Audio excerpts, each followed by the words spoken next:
Hubo un nombre que el mundo aprendió a pronunciar mal, no por ignorancia, sino por decisión. Hubo una mujer que estuvo en los momentos más importantes de una historia que cambió el mundo. Y esa misma historia, con el tiempo, la convirtió en símbolo de vergüenza. Antes de que eso ocurriera, antes de que siglos de interpretaciones la redujeran a una sola palabra, hubo una persona. Una mujer real, con una historia real, que vio cosas que otros no se atrevieron a mirar y que se quedó cuando otros huyeron. Este no es un relato sobre la pecadora redimida.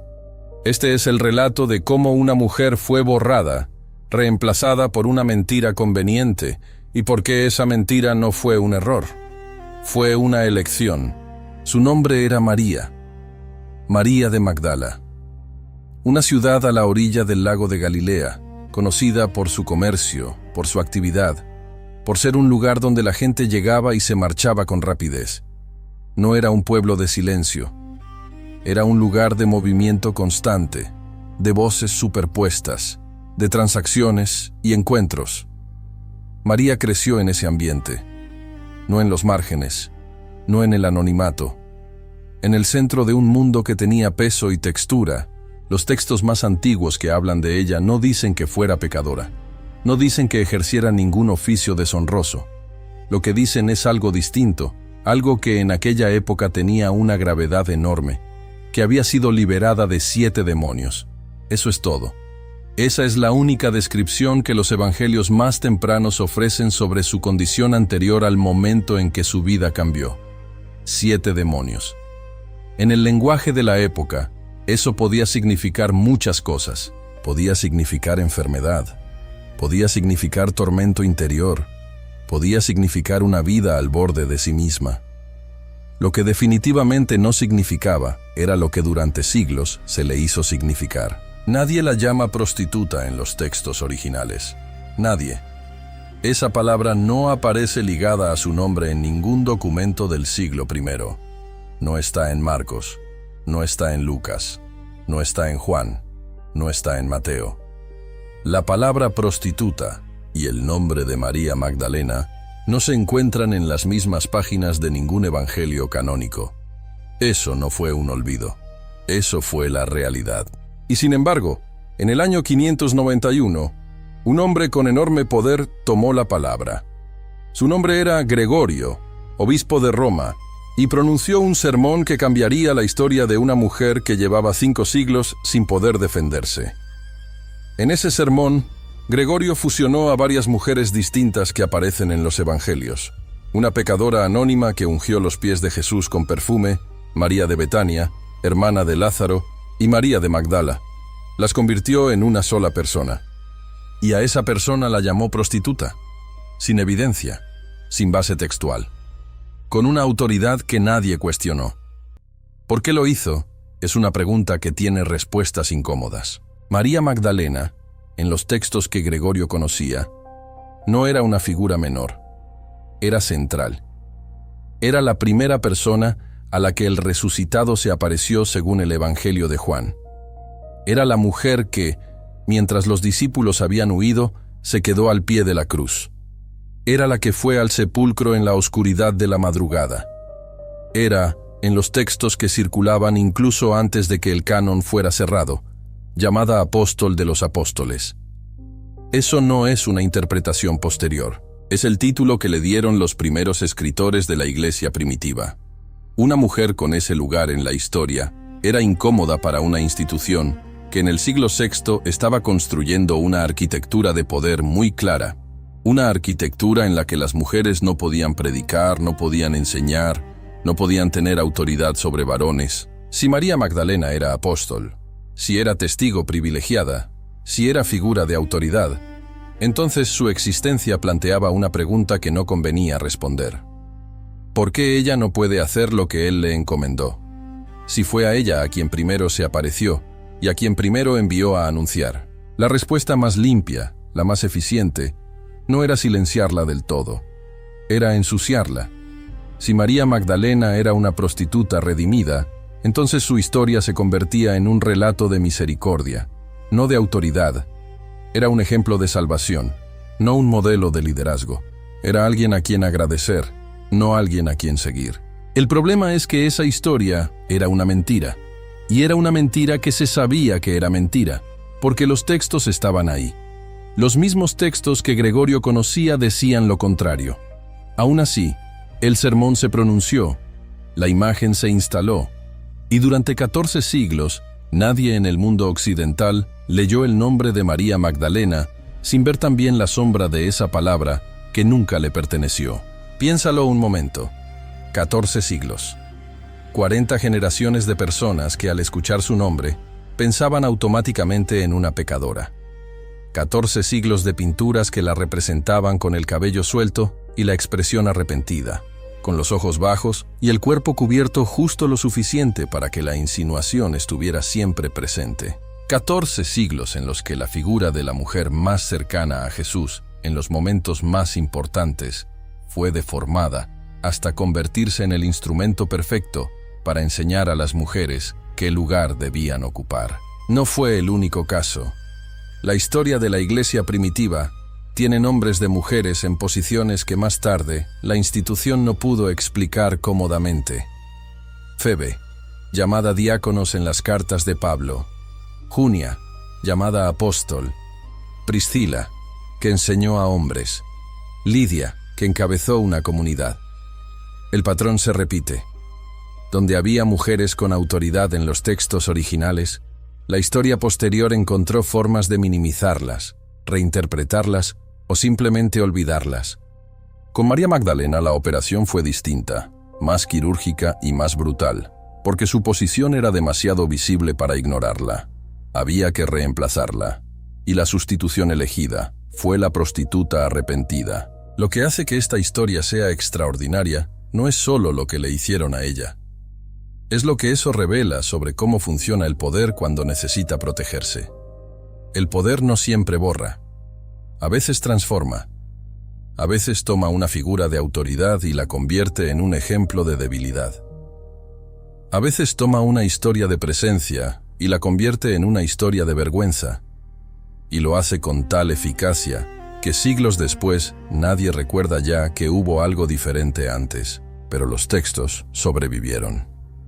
No todos, no sin dificultad, pero sobrevivieron. El Evangelio de María, un texto que la tradición dominante excluyó del canon y que fue redescubierto en el siglo XIX en un papiro encontrado en Egipto, habla de ella con una voz completamente diferente a la que el sermón de Gregorio había construido. En ese texto, María es quien consuela a los discípulos después de la crucifixión. Es ella quien recuerda enseñanzas que los demás no retienen. Es ella quien habla cuando otros callan, y es significativo que en ese mismo texto aparezca una resistencia. Pedro la cuestiona, no porque lo que dice sea falso, sino porque una mujer no debería tener ese lugar. Levi le responde que el Señor la conoció y la amó de manera diferente a los demás. La tensión que aparece en ese texto del siglo II no es una invención tardía.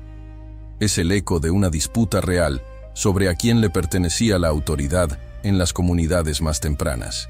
No se sabe con certeza quién era María Magdalena en su vida cotidiana, fuera de los momentos que los textos registran. No se sabe qué pensaba cuando los demás dormían. No se sabe qué sintió cuando vio morir a quien había cambiado el curso de su existencia. No se sabe con precisión por qué ella, de entre todos los que lo seguían, se quedó al pie de la cruz mientras los varones más cercanos habían desaparecido. Lo que sí se sabe es que estuvo, que su nombre aparece en los momentos en que los demás no están, que cuando la historia más importante está ocurriendo, el nombre de María de Magdala aparece en los textos con una regularidad que no puede explicarse como accidental. Eso tiene un peso que no se puede reducir a la imagen de la pecadora llorando a los pies de un hombre para pedir perdón. La Iglesia Católica revisó formalmente su posición en 1969.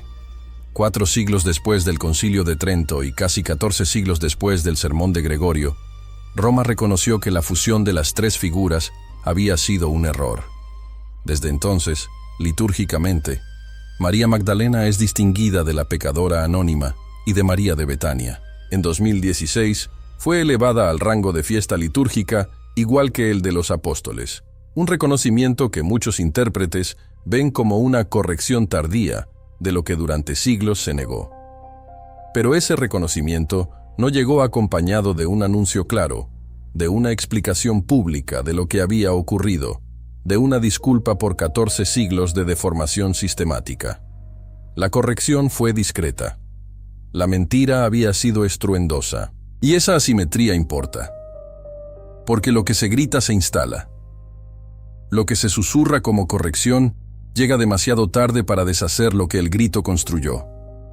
Hoy, si preguntas a alguien en la calle quién fue María Magdalena, la primera respuesta suele ser la misma: la prostituta que Jesús perdonó, la mujer de los cabellos sueltos y el frasco de perfume, la redimida, la penitente.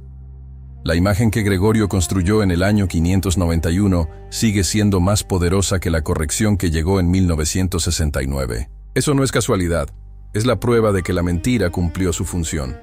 Porque más allá de lo que ocurrió con el nombre de una mujer específica, lo que esta historia muestra es de qué manera las instituciones de poder moldean la memoria colectiva para sostener estructuras que de otro modo serían cuestionadas. Si María Magdalena era apóstol, si era la primera testigo, si era la figura de autoridad que los textos más antiguos sugieren, entonces la exclusión de las mujeres del sacerdocio, de la enseñanza, del liderazgo dentro de la institución, habría necesitado una justificación diferente. La solución fue eliminar el precedente haciéndolo invisible, y la mejor manera de hacer invisible una figura visible es contaminarla, no borrarla, contaminarla. Hay algo más que esta historia revela, algo que va más allá de la política eclesiástica del siglo VI.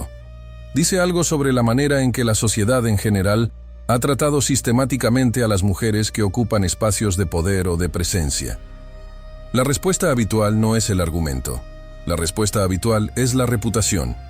No se discute lo que una mujer sabe, lo que una mujer vio, lo que una mujer puede ofrecer.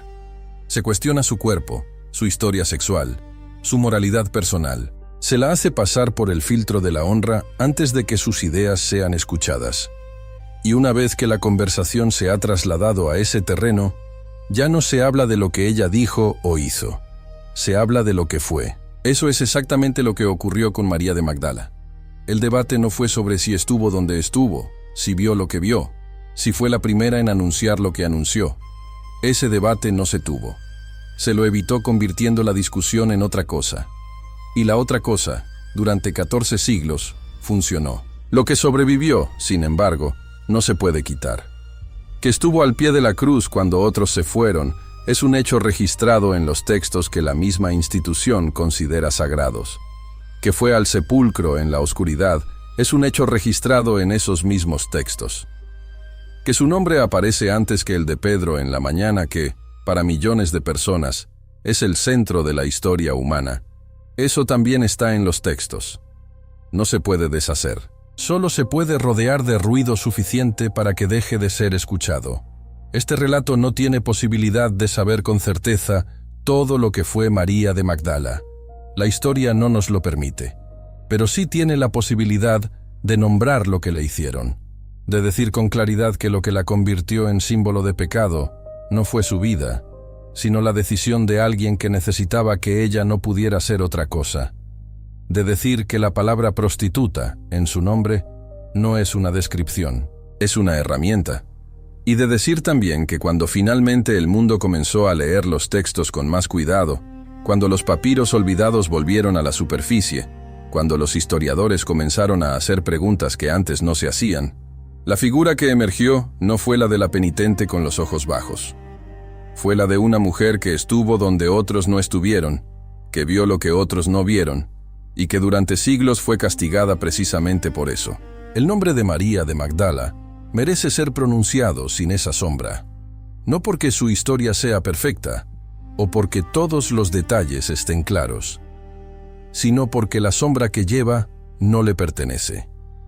Le fue puesta encima por quienes necesitaban que callara. Y hay algo profundamente revelador en el hecho de que incluso después de 14 siglos de esa operación, su nombre siga siendo el primero que aparece en la mañana más importante. como si la historia misma se resistiera a que fuera borrada del todo. No todo lo que el poder decide puede sostenerse para siempre. Algunas verdades vuelven. Esta es una de ellas.